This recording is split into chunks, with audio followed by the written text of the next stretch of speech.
The town of Vermont lay under a thick blanket of snow, silent except for the occasional crunch of boots on icy streets. It was a morning like any other, quiet, cold, and unassuming, until Michael, the owner of Dulce Esperanza Bakery, stepped outside. His breath misted in the frigid air as he prepared to shovel the snow off his doorstep. But then he froze. There, just steps from his door, sat an old, battered cardboard box.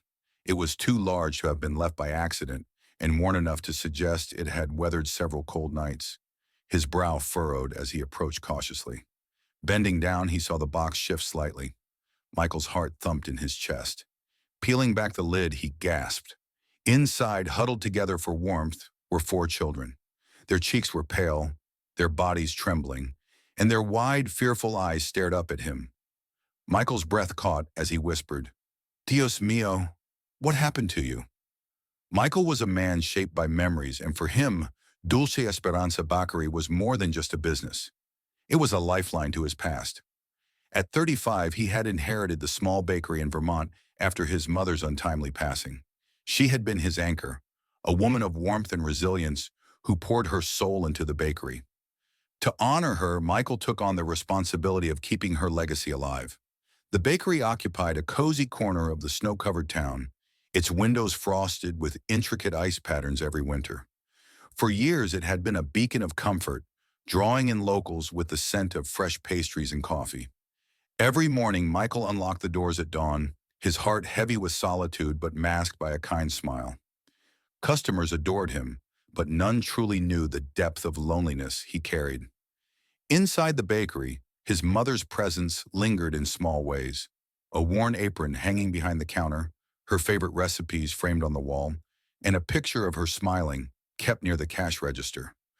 Though these reminders filled him with love, they also served as painful echoes of a loss he could never fully heal from.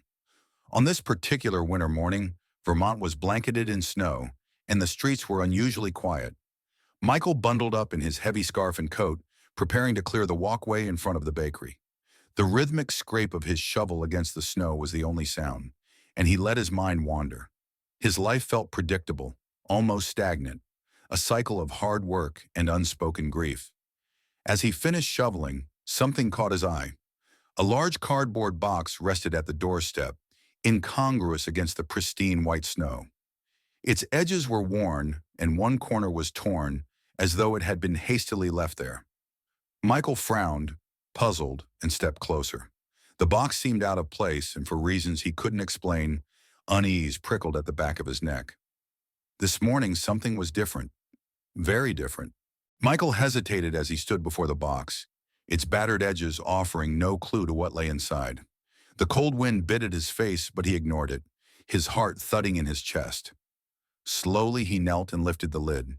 His breath caught. Inside were four children, huddled together, their small bodies trembling. The youngest, perhaps no older than a year, lay curled in a threadbare blanket, cheeks pale from the cold. The other three, ranging from around 2 to 5 years old, clung to each other, their wide eyes filled with fear. They flinched as Michael peered down, as though bracing for something terrible. "Dios mío," Michael susurró, su voz temblorosa. "What happened to you?" He crouched closer, trying to appear as non-threatening as possible. "It's okay," he said gently, his breath forming clouds in the frosty air. "I won't hurt you." The oldest child, a girl around 5, stared at him with suspicion. Her matted hair framed her tear-streaked face, and she instinctively moved to shield the others. Michael extended a hand, but she shrank back, her small frame stiff with fear. Understanding their hesitation, Michael stood and quickly unlocked the bakery door. He returned with blankets from the storage room, carefully wrapping each child. "Let's get you inside where it's warm," he said softly, lifting the youngest in his arms. One by one, he carried them into the bakery, the warmth of the room washing over their frozen bodies. Their pale faces began to show faint traces of color, though their expressions remained guarded. Michael moved with urgency, lighting the small heater in the corner and setting a kettle to boil. He prepared warm milk and set out pastries, soft, sweet bread he had baked early that morning.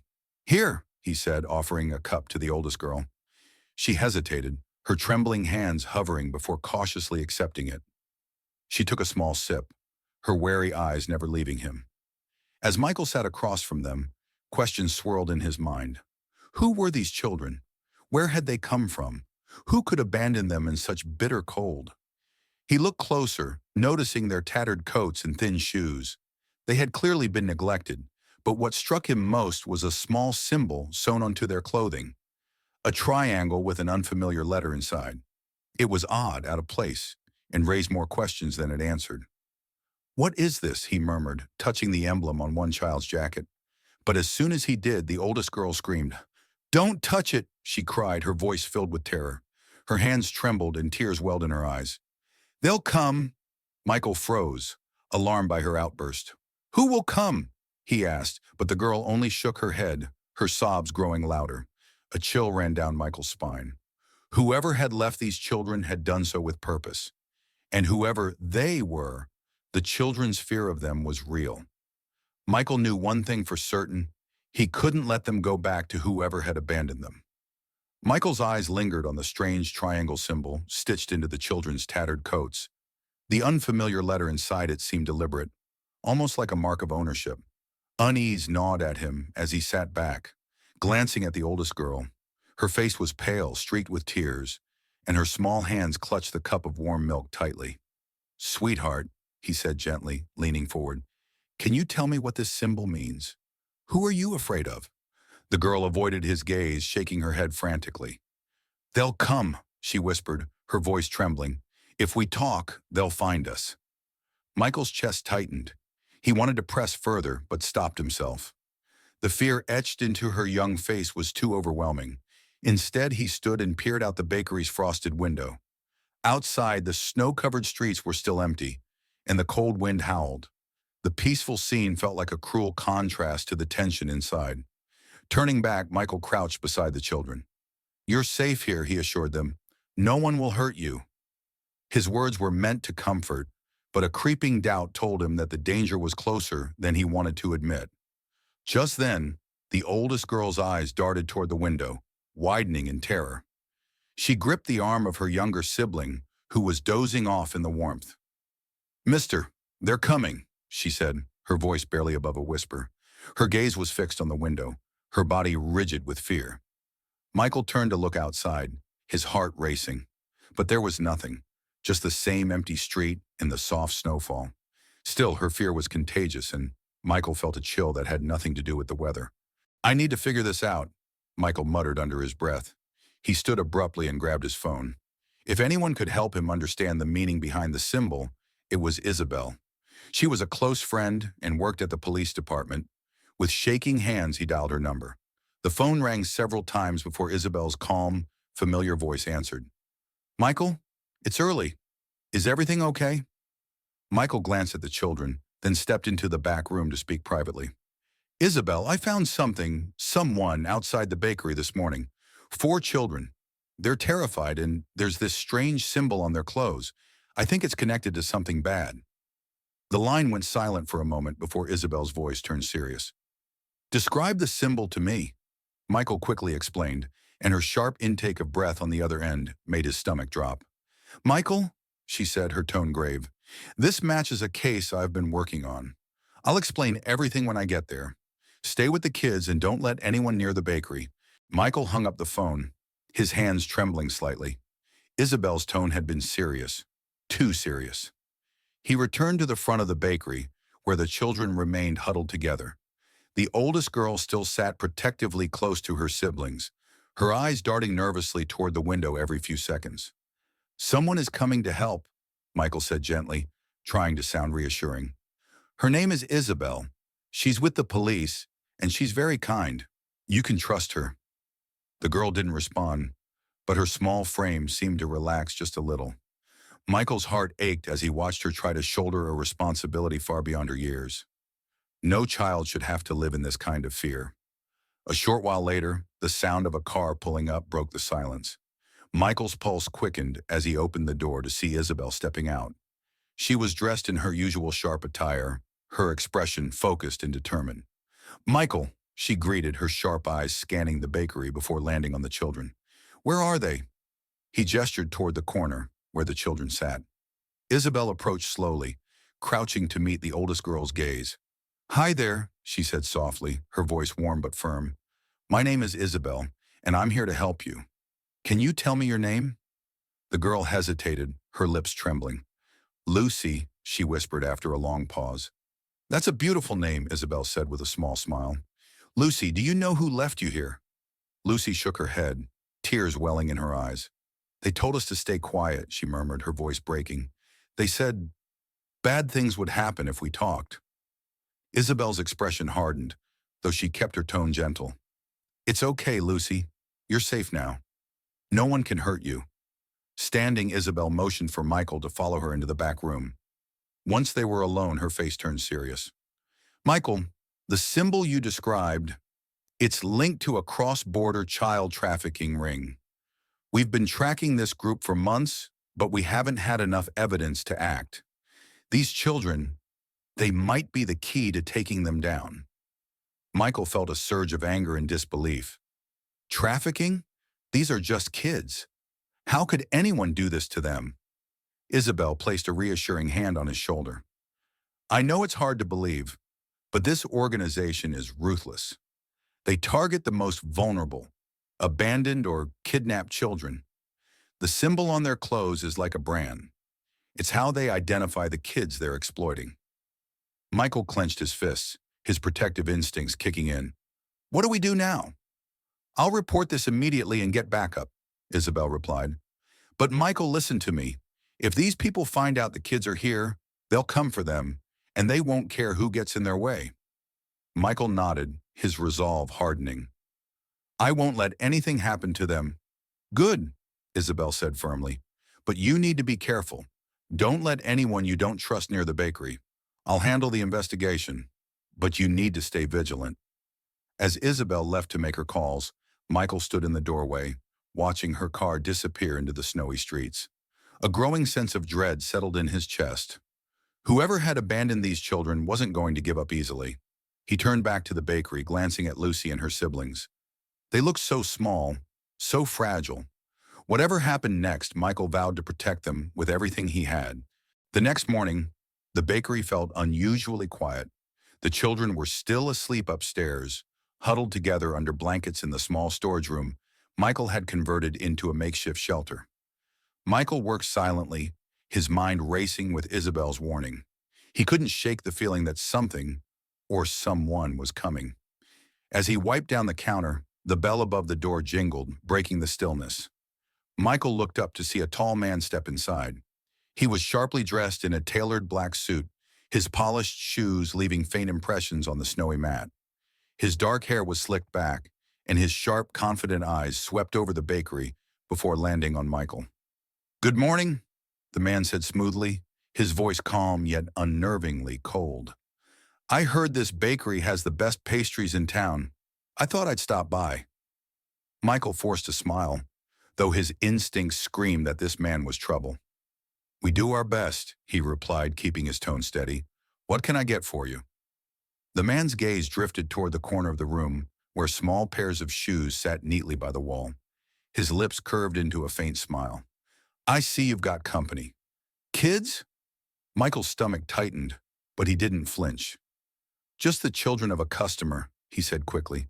"Their parents will be back soon." The man chuckled softly, his eyes narrowing slightly. "How quaint. I suppose this is a peaceful little town where people trust each other." Michael stepped forward, subtly blocking the man's view of the stairs leading to the storage room. "What kind of pastry would you like?" "Apple pie," the man replied after a pause, his tone casual. "I hear it's your specialty." Michael nodded and turned toward the kitchen, his hands trembling as he prepared the order. He could feel the man's gaze boring into his back, and every nerve in his body screamed at him to stay alert. When Michael returned with the pie, the man leaned in slightly, his expression turning icy. "Listen carefully, Michael," he said, his voice dropping to a dangerous whisper. "There are things you don't understand, things you shouldn't interfere with. Be careful." Michael clenched his fists, forcing himself to remain calm. "I don't know what you're talking about," he replied, meeting the man's gaze. The man smirked, clearly amused by Michael's attempt to act unfazed. Good. Let's keep it that way. He paid for the pie and turned to leave, but paused at the door, glancing back one last time. Have a nice day, Michael. As the door closed behind him, Michael felt a wave of tension suffocate the room. His hands trembled as he set the money on the counter, his mind racing. That man wasn't just a customer, he was here for the children. Before Michael could process everything, Isabel called. Her voice was urgent. Michael, I just got word from one of my informants. A man named James is in town. He's the leader of the trafficking ring I told you about. Michael's breath caught. He was just here, he said, his voice tight. He was asking about the kids. Michael, listen to me, Isabel said firmly. James is extremely dangerous. He doesn't take no for an answer, and he won't hesitate to use violence. Do not engage with him. Lock your doors and keep the children out of sight. I'll send someone to keep watch. Michael nodded, though fear was already settling deep in his chest. Thank you, Isabel. After hanging up, Michael moved quickly. He double-checked the locks on the doors and windows, then went upstairs to check on the children. Lucy was awake, sitting by the window with her knees pulled to her chest. She turned to Michael, her wide eyes filled with fear. Is he coming back? She asked softly. Michael knelt beside her, brushing a strand of hair from her face. Not if I can help it, he said firmly. You don't have to be afraid. I'll protect you. Lucy hesitated, then whispered, He's a bad man. He always finds us. Her words sent a chill down Michael's spine, but he pushed the fear aside. Not this time, Lucy. I promise. Later that evening, as Michael closed the bakery, he noticed a car parked a short distance away. Two men sat inside, their eyes fixed on the bakery. Michael's heart pounded as he quickly pulled the curtains shut and turned off the lights. The children were safe for now, but he knew the worst was yet to come. The bakery felt more like a fortress than a place of warmth now. After James's visit, Michael's sense of unease had only grown. He paced around the bakery, double-checking every lock and window. The children were still upstairs, playing quietly, but their laughter carried a nervous edge. Michael couldn't shake Lucy's haunting words. He always finds us. That night, as the snow continued to fall, Michael moved the children to the small storage room upstairs. It wasn't much, a dusty space cluttered with old boxes and baking supplies, but it was the safest place he could think of. He rearranged the room, laying out makeshift mattresses and thick blankets to keep them warm. Here, he said gently, tucking the youngest child into a blanket. It's not fancy, but it'll keep you cozy. Lucy sat near the window, her small figure silhouetted against the icy glass. She kept glancing outside, her brows furrowed in worry. Michael walked over and placed a hand on her shoulder. You should try to rest, he said softly. Lucy shook her head, her voice barely audible. I don't want to sleep. What if they come while I'm asleep? Michael crouched down to her level, his eyes meeting hers. Lucy, I promise I won't let anything happen to you or your siblings. You don't have to carry this burden alone. Trust me. She hesitated before nodding slightly, though her gaze remained fixed on the darkness outside. The following morning, Michael noticed a black car parked across the street. Its windows were tinted, making it impossible to see who was inside. His heart sank. Isabel had warned him that James's men might come to watch the bakery, and now it seemed her prediction had come true. He grabbed his phone and called Isabel. They're here, he said, his voice tense. There's a car parked across the street. It hasn't moved for hours. I expected this, Isabel replied, her tone calm but firm. Stay inside, Michael. Don't confront them. I'll send someone to keep watch. And remember, don't let the kids out of your sight. Michael hung up and exhaled deeply, his hands trembling. He couldn't let fear take over. He needed to stay strong for the children. But the sight of the car, an unspoken threat, made it hard to focus. As the day wore on, the car remained stationary, its presence like a shadow over the bakery. Michael tried to keep busy, serving customers and preparing pastries, but his mind was elsewhere. Every time the doorbell jingled, he braced himself, half expecting James or one of his men to walk in. That evening, just as Michael was closing the bakery, there was a knock at the door. His heart raced as he cautiously peered through the curtain. Standing outside was an older man bundled in a thick coat, his face familiar. Michael, it's Thomas, the man called out. Isabel sent me. Michael opened the door, relief flooding through him. Thomas was a trusted friend of Isabel's, a retired lumber mill worker with a strong build and a steady demeanor. If anyone could help, it was him. Come in, Michael said, stepping aside. Thank you for coming. Thomas removed his coat and hat, his sharp eyes scanning the room.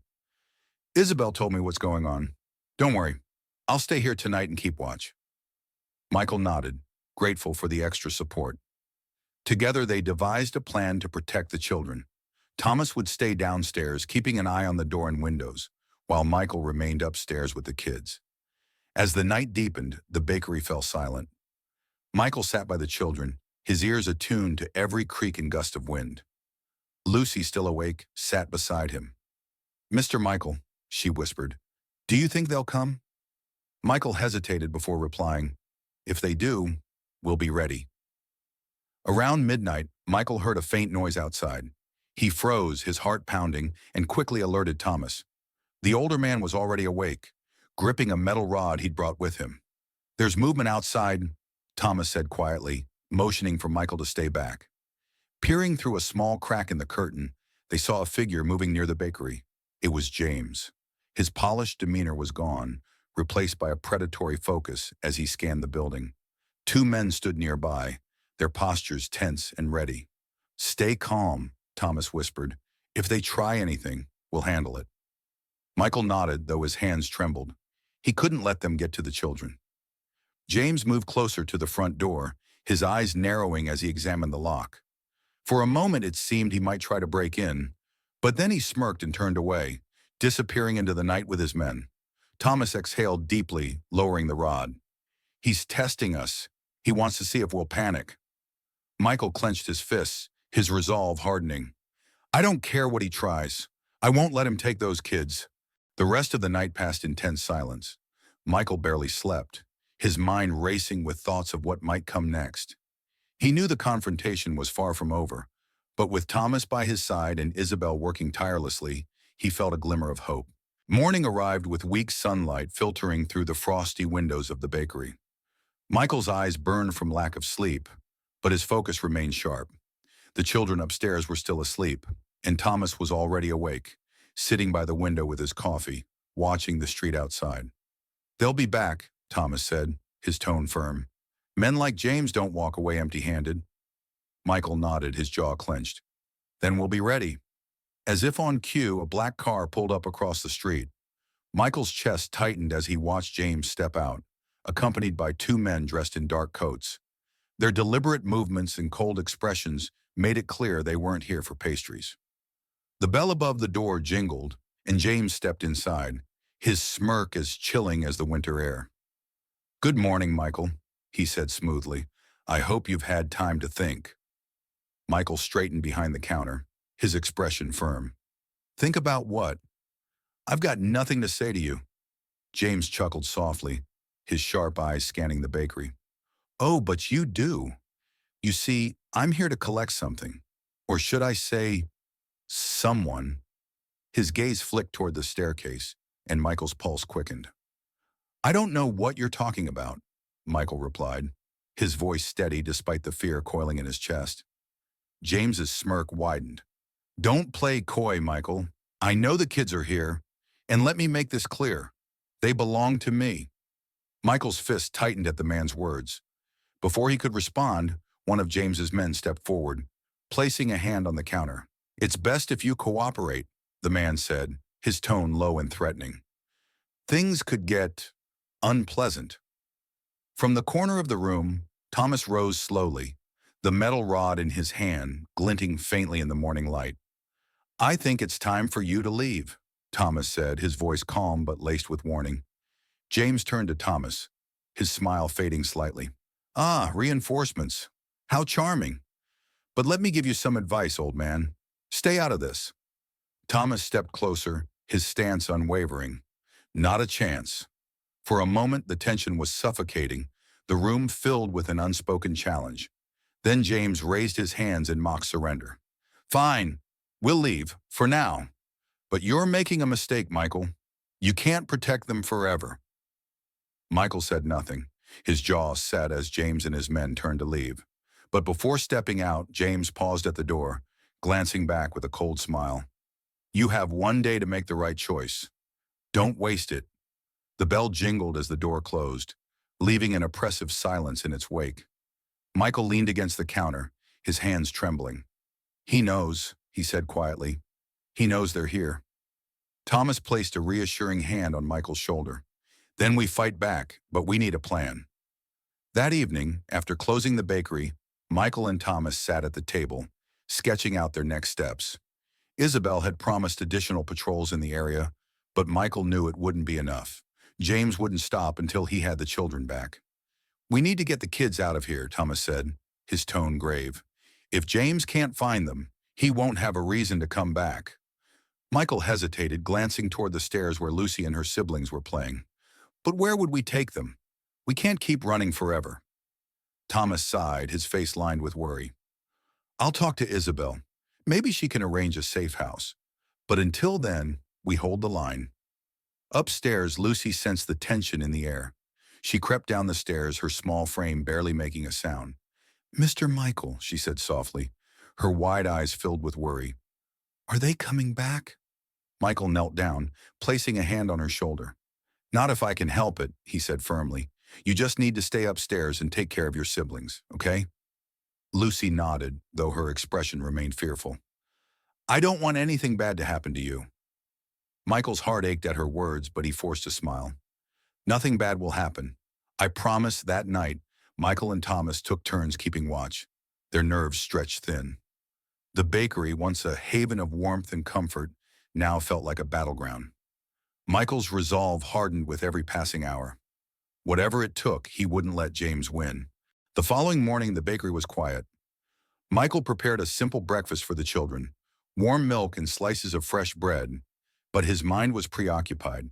The tension of the past days hung heavy in the air, and every sound from outside made his heart race. Thomas, seated near the window, kept a vigilant watch. Lucy sat at the table, nibbling on her bread. Her siblings were playing in the corner, unaware of the danger looming over them. But Lucy's gaze was distant, her small hands clutching the cup of milk tightly. Mr. Michael, she said softly, breaking the silence. I need to tell you something. Michael knelt beside her, his expression gentle but serious. What is it, sweetheart? Lucy glanced toward her siblings, then back at Michael. She leaned closer, her voice barely above a whisper. I know where the bad man keeps the other kids. Michael's breath caught. What do you mean? Are you sure? Lucy nodded, her face pale but resolute. It's a big, cold place near water. I remember the sound of the river and the smell of wood. That's where they took us from. Michael felt a surge of anger and determination. You've done the right thing by telling me, Lucy. This is very important. We can use this to help the other children. Lucy hesitated, her eyes filling with tears. But what if he finds us again? He always finds us. Michael placed a reassuring hand on her shoulder. Not this time. Isabel and her team are working hard to make sure he can't hurt anyone anymore. You've given us a way to stop him. He quickly called Isabel, relaying Lucy's revelation. Isabel's tone shifted immediately. This is the lead we've been waiting for. A warehouse near a river. That narrows it down. I'll assemble my team and start searching. Do you think it's enough? Michael asked, his voice filled with urgency. It's a strong lead, Isabel replied, but we need to act fast. Keep the kids safe, Michael. We're getting closer. After hanging up, Michael returned to Lucy. You've been so brave, he said, his voice warm. Because of you, we might be able to save those kids. Lucy managed a small, trembling smile. I just want them to be safe. Michael nodded, his resolve hardening. He glanced at Thomas, who had overheard the conversation. We're running out of time. Isabel's team will handle the raid, but we need to stay alert. James won't wait long. Thomas stood, his expression grim. I'll check the locks again. If he shows up, we'll be ready. As the morning passed, the tension in the bakery grew. Michael couldn't stop thinking about the other children Lucy had described. The image of them, trapped and terrified, filled him with a fierce determination. Whatever it took, he would help Isabel bring them to safety. Lucy sat by the window, watching the snow fall. Though her small frame seemed fragile, her courage shone through. Michael couldn't help but feel a deep sense of admiration for her strength.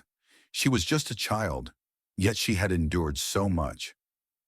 "Don't worry, Lucy," he said softly. "This will all be over soon." The night was heavy with tension as Isabel and her team gathered at the precinct. Lucy's description of the warehouse near a river had been enough to narrow their search. Maps of the surrounding area were spread out on the table, and officers worked swiftly to coordinate the operation.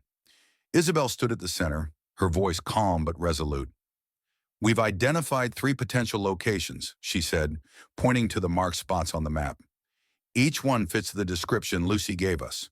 We'll move simultaneously to ensure James has no chance of escape."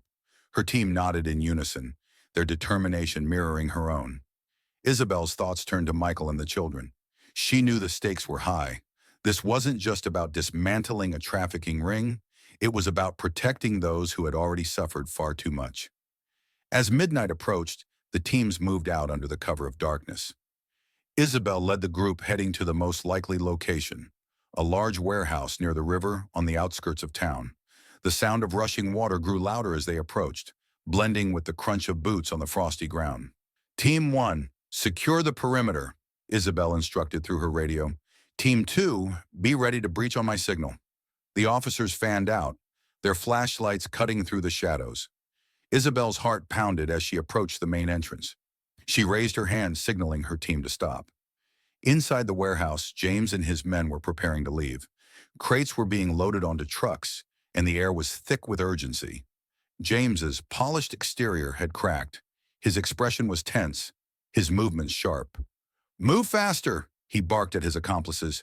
"We don't have time to waste." Unbeknownst to him, Isabel's team had already surrounded the building. With a deep breath, she gave the signal. "Go!" The doors burst open as officers stormed in, their voices ringing out. "Police! Drop your weapons!" Chaos erupted. James spun around, his eyes wide with panic. "Damn it!"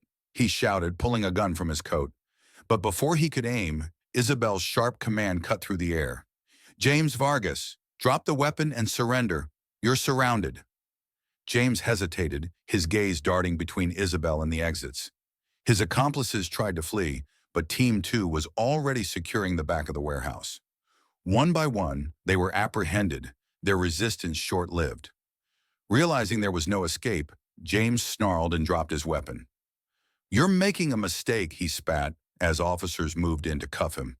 "You have no idea who you're dealing with." Isabel stepped forward, her gaze unwavering. "No, James. You're the one who underestimated us." As James and his men were led away, Isabel turned her attention to the rest of the warehouse. "Search every corner," she instructed. "There may still be children here." Moments later, a voice called out from the far side of the building. "Over here!" Isabel rushed toward the sound, her flashlight revealing a group of frightened children huddled together. Their eyes were wide with fear, their faces pale and dirty. Isabel's heart ached as she knelt down, her voice soft and reassuring. "It's okay," she said gently. "You're safe now. We're here to help." One by one, the children were led outside, where medical staff awaited. The cold night air was filled with the sound of muffled sobs and whispered reassurances. Isabel watched as the children were wrapped in blankets, their tiny frames trembling from more than just the cold. Back at the bakery, Michael and Thomas sat in tense silence. The children were asleep upstairs, unaware of the raid unfolding miles away. Michael's phone buzzed and he quickly answered, his heart racing. "It's Isabel," her voice came through, tired but triumphant. "We've got him. James and his men are in custody, and we found the children. They're safe." Michael exhaled deeply, relief washing over him. "Thank you, Isabel. You've done something incredible." "It wasn't just me," Isabel replied. "Lucy's courage made this possible. She gave us the lead we needed." Michael glanced upstairs where Lucy lay sleeping. "She's stronger than she knows." As the raid concluded, Isabel remained at the scene, overseeing the transport of the rescued children. She couldn't help but think of Lucy and her siblings. They had endured so much, yet their bravery had sparked a chain of events that would save countless others. The dawn broke as the officers wrapped up their operation. James and his accomplices were loaded into police vans, their reign of terror finally at an end. Isabel stood by the river, the first rays of sunlight glinting off the water. For the first time in days, she felt a sense of peace.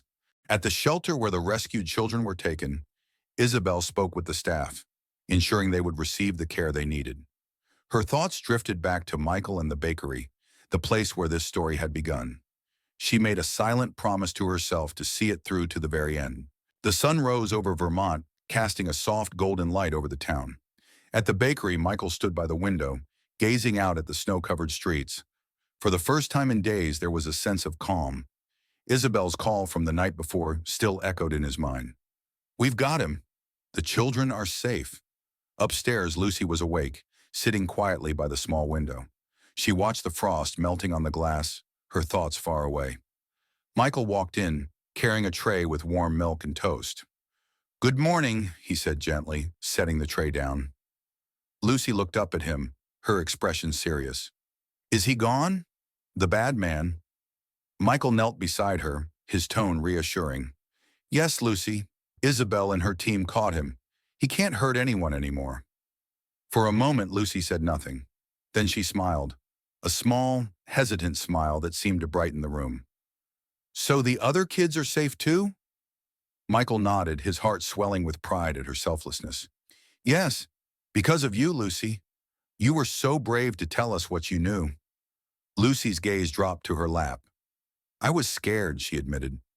Michael placed a hand on her shoulder. "Being brave doesn't mean you're not scared. It means you do the right thing even when you are. And that's exactly what you did." As the day went on, Isabel arrived at the bakery, her face tired, but her eyes bright with triumph. She carried a small bag filled with coloring books and toys for the children. "Buenos dias," she greeted with a smile as Michael opened the door. "Buenos dias," Michael replied, stepping aside to let her in. Lucy ran to Isabel, her eyes wide with anticipation. "Did you really catch him?" Isabel knelt down, placing her hands on Lucy's shoulders. "Yes, Lucy. James is in jail, and he won't hurt anyone ever again." Lucy's expression softened, and she threw her arms around Isabel's neck. "Thank you," she whispered. Isabel hugged her back tightly. "You're the real hero, Lucy." After settling in, Isabel sat with Michael at one of the bakery's tables. The smell of fresh pastries filled the air, a reminder of the normalcy they had all been fighting to protect. The sun rose over Vermont, casting a soft golden light over the town. At the bakery, Michael stood by the window, gazing out at the snow-covered streets. For the first time in days, there was a sense of calm. Isabel's call from the night before still echoed in his mind. "We've got him. The children are safe." Upstairs, Lucy was awake, sitting quietly by the small window. She watched the frost melting on the glass, her thoughts far away. Michael walked in, carrying a tray with warm milk and toast. "Good morning," he said gently, setting the tray down. Lucy looked up at him, her expression serious. "Is he gone? The bad man?" Michael knelt beside her, his tone reassuring. "Yes, Lucy. Isabel and her team caught him. He can't hurt anyone anymore." For a moment, Lucy said nothing. Then she smiled, a small, hesitant smile that seemed to brighten the room. "So the other kids are safe too?" Michael nodded, his heart swelling with pride at her selflessness. "Yes, because of you, Lucy. You were so brave to tell us what you knew." Lucy's gaze dropped to her lap. "I was scared," she admitted. Michael placed a hand on her shoulder. "Being brave doesn't mean you're not scared. It means you do the right thing even when you are. And that's exactly what you did." As the day went on, Isabel arrived at the bakery, her face tired, but her eyes bright with triumph. She carried a small bag filled with coloring books and toys for the children. "Buenos dias," she greeted with a smile as Michael opened the door. "Buenos dias," Michael replied, stepping aside to let her in. Lucy ran to Isabel, her eyes wide with anticipation. "Did you really catch him?" Isabel knelt down, placing her hands on Lucy's shoulders. "Yes, Lucy. James is in jail, and he won't hurt anyone ever again." Lucy's expression softened, and she threw her arms around Isabel's neck. "Thank you," she whispered. Isabel hugged her back tightly. "You're the real hero, Lucy." After settling in, Isabel sat with Michael at one of the bakery's tables. The smell of fresh pastries filled the air, a reminder of the normalcy they had all been fighting to protect. "There's one more thing," Isabel said, her tone gentle but serious. "We found Lucy's relatives. Her aunt and uncle have been looking for her since she went missing. They're good people, Michael. They want to bring her home. Michael's chest tightened. He had known this moment would come, but it didn't make it any easier. He glanced at Lucy, who was playing with her siblings by the counter, her laughter filling the room. Does she know yet? He asked quietly. Isabel shook her head. I wanted you to tell her. Later that afternoon, Michael called Lucy over, his heart heavy. He knelt down to her level, his voice soft. Lucy, I have something to tell you. We found your family, your aunt and uncle. They've been looking for you, and they want to bring you home. Lucy's smile faded, replaced by a look of uncertainty. Do I have to go? She asked, her voice small.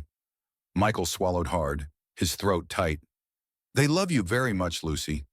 They can give you the kind of life you deserve, a life where you can feel safe and happy.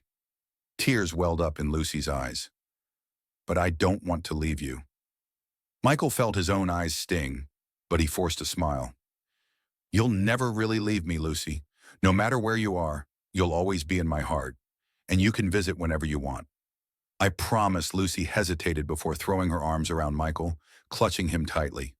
I'll miss you, she whispered. Michael held her close, his own voice barely steady. I'll miss you too, sweetheart. But this isn't goodbye. It's just the start of something new. The following week, Lucy and her siblings were reunited with their aunt and uncle. The goodbyes were tearful but filled with hope. As Michael watched them drive away, a bitter-sweet ache settled in his chest. A few days later, Isabel returned to the bakery with an envelope. It's from Lucy, she said, handing it to Michael. Michael opened the letter, his heart swelling as he read the scrawled handwriting. Dear Mr. Michael, thank you for everything. You saved us, and I'll never forget you. My new family's wonderful, but I miss you every day. I hope I can visit your bakery soon. Love, Lucy. Michael smiled as he folded the letter, his heart filled with warmth. She's going to be okay, he said softly. She will, Isabel replied. Because of you. The bakery returned to its routine, but it was no longer just a place of work for Michael. It had become a symbol of hope, a reminder that even in the darkest times, kindness and courage could make a difference. The weeks that followed were a mix of quiet reflection and cautious optimism. The bakery, once a place of solitude and routine for Michael, had taken on a new significance. Customers came and went, but the lingering memories of Lucy and her siblings gave the space a deeper sense of purpose. Dulce Esperanza had become more than a bakery. It was a symbol of love, courage, and the resilience of the human spirit. One snowy afternoon, Isabel visited the bakery, a rare moment of calm etched into her usually serious demeanor. She leaned against the counter as Michael poured her a fresh cup of coffee. Any updates on the case? Michael asked, his voice tinged with curiosity and concern. Isabel nodded, her sharp eyes softening. James and his accomplices have been officially charged. The evidence we collected, along with the testimonies of the rescued children, sealed the case. He won't see the outside of a prison cell again.